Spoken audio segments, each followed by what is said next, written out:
की राजनीति में 2027 के विधानसभा चुनाव से पहले हलचल तेजी से बढ़ गई है। पिछले कुछ वर्षों में राज्य की सियासत में कई बड़े बदलाव हुए और अब राजनीतिक दल आगामी चुनाव की तैयारी में सक्रिय दिख रहे हैं। राजनीतिक गलियारों में ये चर्चाएं भी जोरों पर हैं कि कुछ बड़े नेता अपनी राजनीतिक ताकत को फिर से संजोने के लिए नए ठिकानों की तलाश में हैं। सूत्रों की माने तो 9 अक्टूबर को लखनऊ में आयोजित होने वाले कार्यक्रम में समाजवादी पार्टी, भारतीय जनता पार्टी, कांग्रेस और निषाद पार्टी समेत कई दलों के वरिष्ठ नेता बहुजन समाज पार्टी में शामिल हो सकते हैं।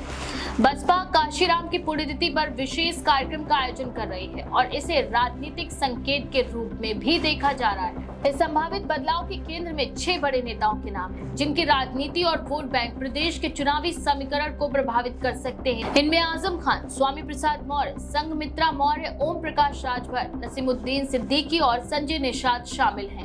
ये सभी नेता पिछले कुछ चुनावों और राजनीतिक गतिविधियों में अलग अलग समय पर प्रमुख भूमिका निभा चुके हैं, लेकिन वर्तमान में उनके राजनीतिक प्रभाव में कमी आई है।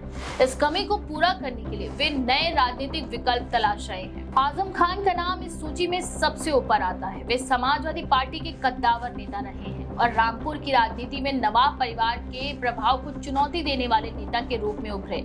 1980 के दशक से उन्होंने रामपुर में लगातार अपने राजनीतिक प्रभाव को मजबूत किया। हालांकि 2017 में यूपी में भाजपा सरकार के गठन के बाद उनकी सत्ता को चुनौती मिलनी शुरू हुई। इसके बाद 2019 के लोकसभा चुनाव में रामपुर से जीत दर्ज करने के बावजूद चुनौतियां बढ़ती रही। लगातार मुकदमे, जेल और संगठन से दूरी ने उनकी राजनीतिक पकड़ कमजोर कर दी। अब बसपा में शामिल होने की चर्चाओं ने राजनीतिक गलियारों में भी हलचल पैदा कर दी है। स्वामी प्रसाद मौर्य की राजनीतिक यात्रा भी जटिल रही है। उन्होंने बसपा से राजनीति शुरू की और दलित पिछड़ा वर्ग में अपनी अलग पहचान बनाई। 2016 में वे और उनका कुनबा भाजपा में शामिल हुए और 2022 से पहले एक बार फिर पार्टी बदलकर सपा का दामन थामा। हालांकि रामचरितमानस विवाद के बाद से वे सपा में टिक नहीं पाए और अपनी जनता पार्टी का निर्माण किया। लगातार दल बदल और अस्थिर राजनीति निर्णयों ने उनकी विश्वसनीयता पर असर डाला और वोट बैंक कमजोर हुआ। वहीं उनकी बेटी संघमित्रा मौर्य भी राजनीतिक गतिविधियों में सक्रिय हैं। उन्होंने भाजपा का टिकट लेकर 2019 के लोकसभा चुनाव में बदायूं से जीत दर्ज की, लेकिन उनके पिता के 2022 में सपा में शामिल होने के बाद संघमित्रा की राजनीतिक स्थिति पर सवाल उठे। 2024 के लोकसभा चुनाव में भाजपा ने उनका टिकट काट दिया और घटती राजनीतिक ताकत उन्हें नए राजनीतिक कदम उठाने पर मजबूर कर रही। ओम प्रकाश राजभर, सुहेलदेव भारतीय समाज पार्टी के अध्यक्ष भी इस चर्चा में शामिल हैं। उन्होंने 2017 के यूपी विधानसभा चुनाव में भाजपा के साथ गठबंधन किया और राजनीतिक फायदा उठाया। हालांकि 2019 लोकसभा चुनाव में एनडीए से सीटों की मांग पूरी न होने पर उन्होंने गठबंधन तोड़कर अकेले चुनाव लड़ा। 2022 में सपा के साथ गठबंधन करने के बाद उनका प्रभाव थोड़ा बढ़ा, लेकिन 2024 लोकसभा चुनाव में उनका जातीय कार्ड काम नहीं आया। हाल ही में एबीवीपी पर दिए गए बयानों ने उन्हें बड़े नेताओं के निशाने पर ला दिया और उनके गठबंधन की स्थिति पर सवाल खड़े हो गए। नसीमुद्दीन सिद्दीकी को उत्तर प्रदेश में एक प्रमुख मुस्लिम नेता के रूप में माना जाता है। 1990 के दशक में वे बसपा के बड़े मुस्लिम चेहरे थे और मायावती के दलित मुस्लिम समीकरण को जमीन पर उतारने में महत्वपूर्ण भूमिका भी निभाई। बाद में वे कांग्रेस में शामिल हुए और उनका प्रभाव कम होने लगा। अब बसपा में उनकी वापसी की संभावनाओं से मुस्लिम वोटों पर भी असर पड़ सकता है और राजनीतिक समीकरण बदल सकते हैं। संजय निषाद की बात करें तो संजय निषाद के अध्यक्ष और योगी सरकार में मंत्री लंबे समय से एनडीए के साथ रहे हैं।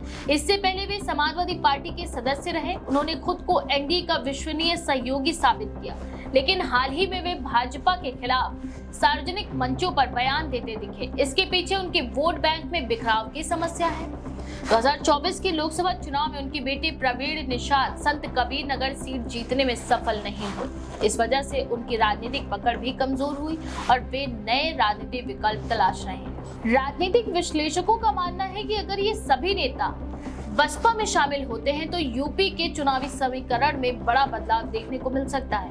मुस्लिम, पिछड़ा और दलित वोट बैंक का साझा आधार तैयार करने की कोशिश साफ दिखाई देगी। खासकर आजम खान और नसीमुद्दीन सिद्दीकी के जुड़ने से मुस्लिम वोटों पर प्रभाव पड़ सकता है। वहीं स्वामी प्रसाद मौर्य और ओपी राजभर जैसे ओबीसी नेताओं की मौजूदगी बसपा को पूर्वांचल और पश्चिमी यूपी में नई ताकत भी दे सकती है, लेकिन इससे भाजपा और अन्य विपक्षी दलों के लिए चुनौती बढ़ जाएगी। करेगी। यूपी चुनाव 2027 से पहले सपा अध्यक्ष अखिलेश यादव पीडीए यानी पिछड़ा दलित अल्पसंख्यक पॉलिटिक्स के माध्यम से पिछड़ा दलित और मुस्लिम वोट बैंक को एक साथ जोड़ने की रणनीति पर काम कर रहे हैं। अगर बसपा अपने प्रभाव में विस्तार करती है तो उसका सीधा असर उनकी रणनीति पर पड़ेगा।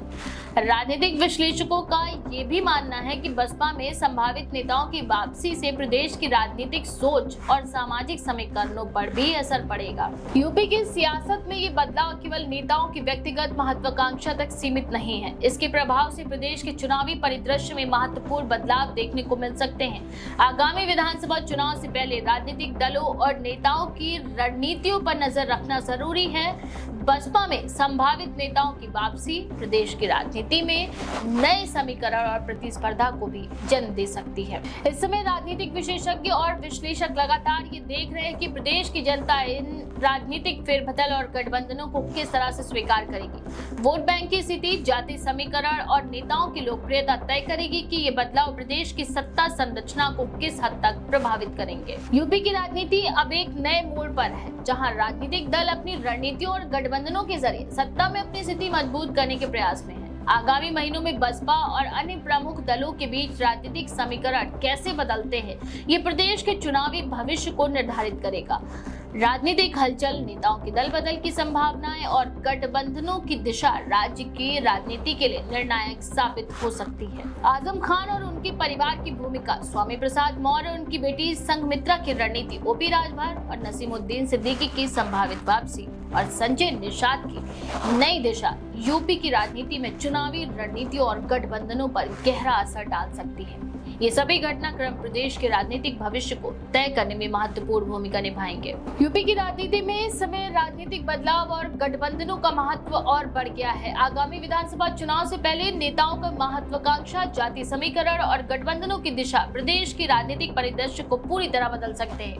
ये देखना फिलहाल दिलचस्प होगा कि आने वाले महीनों में बसपा और अन्य प्रमुख दल किस प्रकार अपने राजनीतिक प्रभाव को मजबूत करने की रणनीति अपनाते हैं। राजनीतिक विश्लेषक मानते हैं कि प्रदेश की चुनावी समीकरण में ये बदलाव नई बहस, प्रतिस्पर्धा और राजनीतिक गतिविधियों को जन्म देगा। मुस्लिम, दलित और ओबीसी वोट बैंक का साझा आधार प्रदेश की सियासत को नई दिशा देगा। ऐसे में आगामी चुनाव और गठबंधन रणनीतियां प्रदेश की राजनीति में निर्णायक साबित हो सकती हैं। इस बारे में आपका क्या विचार है? अपनी राय कमेंट सेक्शन में जरूर लिखें। ऐसी और भी खबरों के लिए देखते रहें द पेज 9।